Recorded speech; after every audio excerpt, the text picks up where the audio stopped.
খেলার খবরে এই মুহূর্তে নজর রাখবো। এবার সভাপতির দৌড়ে পিছিয়ে পড়লেন সৌরভ এবং হরভজন।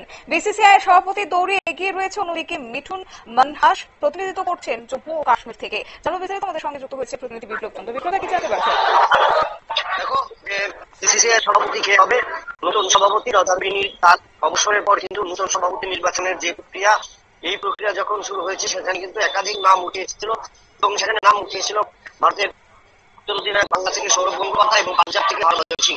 এবং নিয়ে কিন্তু গতকালকে অমিত শাহর বাড়িতে একটা বৈঠক হওয়ার পর এবং সেই বৈঠকে কিন্তু এই দুজনের নাম যেখানে উঠে এসেছে, কিন্তু তার মধ্যে থেকে কিন্তু জম্মু কাশ্মীর থেকে নতুন এক নাম এসছে এবং তার কারণে বোঝা যাচ্ছে যে এবার যে সৌরভ গঙ্গোপাধ্যায় এবং হরভজন সিংকে নিয়ে যে স্বপ্ন দেখা ভারতের প্রত্যাশা ছিল যে পরবর্তী সভাপতি হবেন, সেই দৌড় থেকে কিন্তু অনেকটাই কিন্তু পিছিয়ে যাওয়ার কারণ যে মানহাস উনি কিন্তু একাধিকভাবে দেখা যাচ্ছে যে কোনো সিনিয়র ক্রিকেটে অংশগ্রহণ করেনি, জম্মু কাশ্মীর থেকে আঞ্চলিক দল হয়ে প্রতিনিধিত্ব করছেন এবং আইপিএল প্রতিনিধিত্ব করেছেন।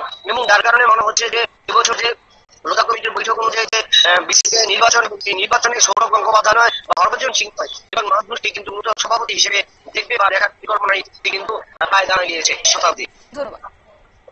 অর্থাৎ একটা সময় শোনা যাচ্ছিল যে বিসিসিআই সভাপতি হওয়ার দৌড়ে সেখানে প্রবল ভাবে রয়েছেন সৌরভ গঙ্গোপাধ্যায়, এমনকি হরভজন সিং এর নামও কিন্তু ভেসে এসেছিল কোনো কোনো মহল থেকে। তবে আপাতত বলে দেওয়া হয়েছে যে সবকিছু ঠিকঠাক থাকলে বোর্ড সভাপতি হতে যাচ্ছেন মিঠুন মানহাস।